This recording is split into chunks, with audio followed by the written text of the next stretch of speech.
Hello, family and friends. How are you today? Welcome to 196 Days Around the World of Family Life. I landed in a country I've never been to before called Myanmar or Burma. It used to be called Burma, but now it's called Myanmar. Never heard of that country before. Well, very interesting country. I found out it's a Buddhist country. Over 89% of the people in the country are Buddhists.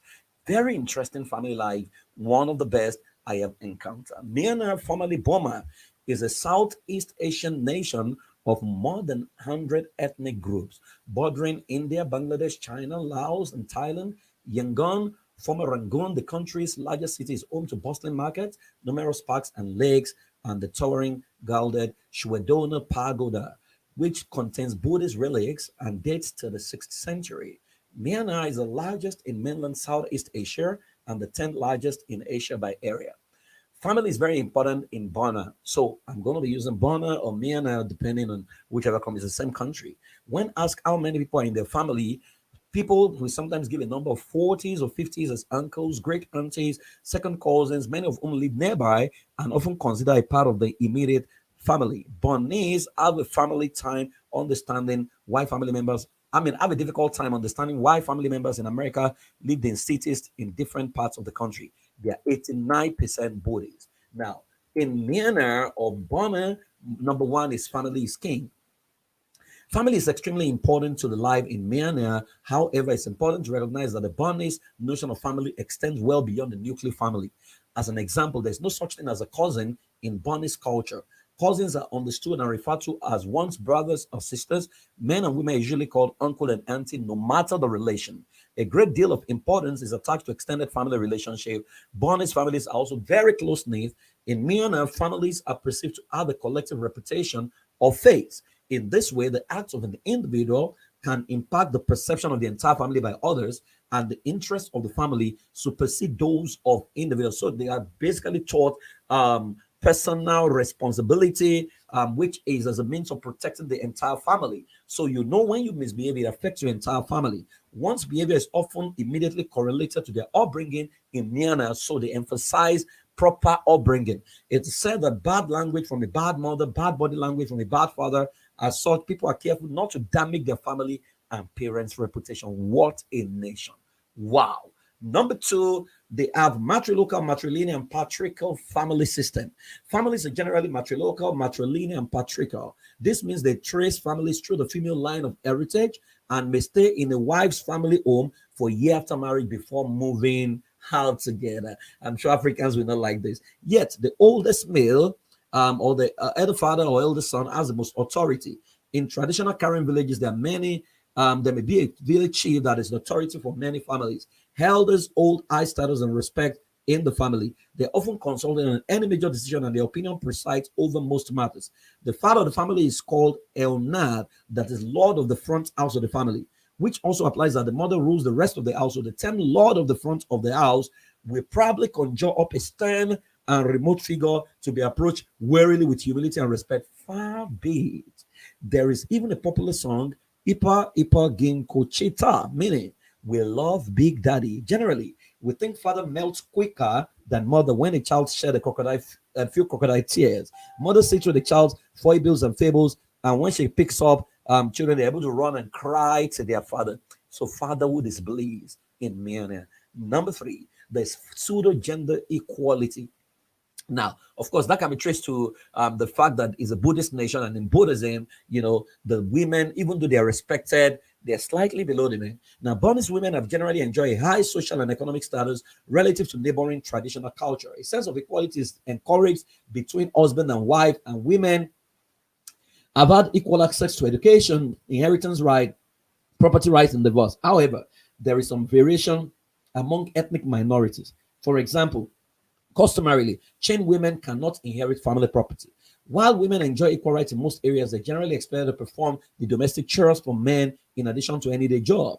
Many fulfilling the role as cleaner, cook, and childminder as well as income earner. Generally speaking, women are expected to be unobstructive and reserved. Men cook and take care of babies. Women are bred only from monkhood. Minor parents favor their sons. You wonder why can't they be monks, okay, over their daughters, but later are treasured as well. Daughters are not considered a burden as no dowry is paid to the bridegroom when they marry.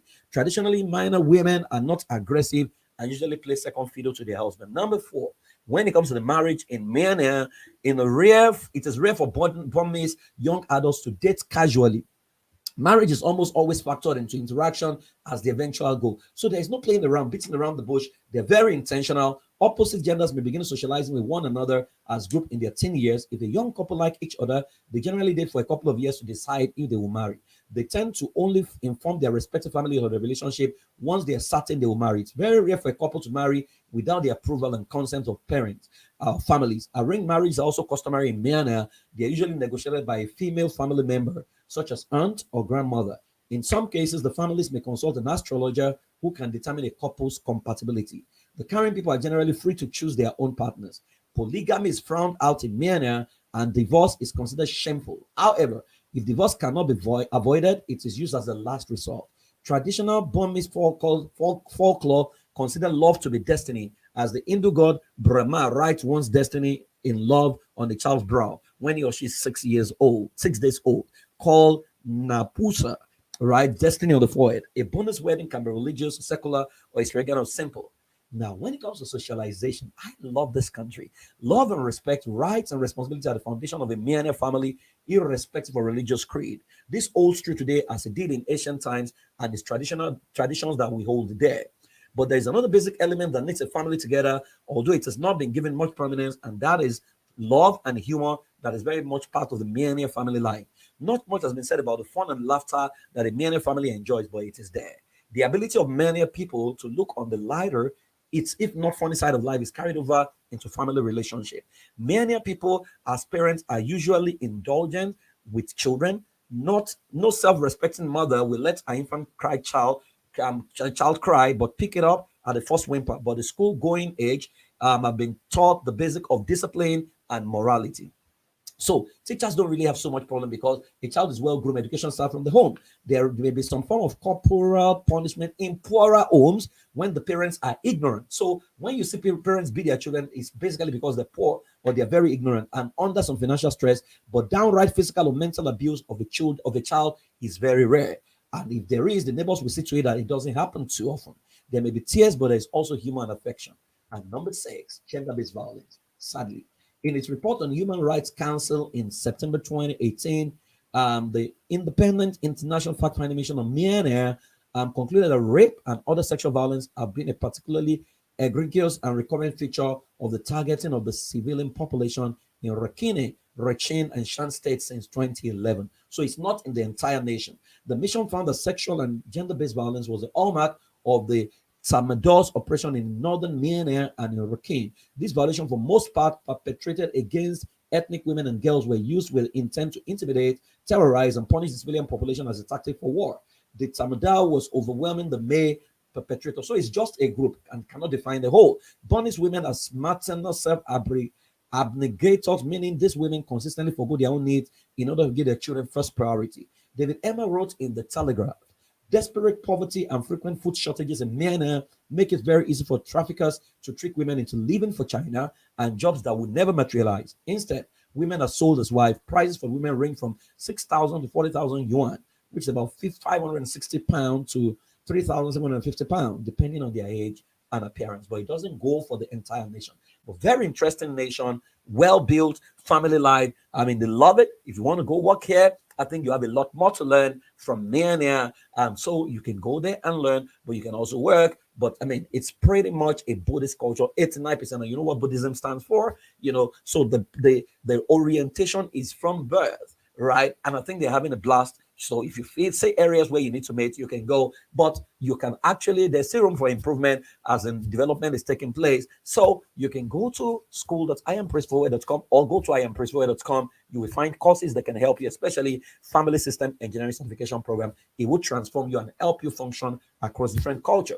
Follow me on Instagram, The Family Life Therapist. I'll be back tomorrow, and as I get into another nation of the world. Keep loving, keep living. Have a fantastic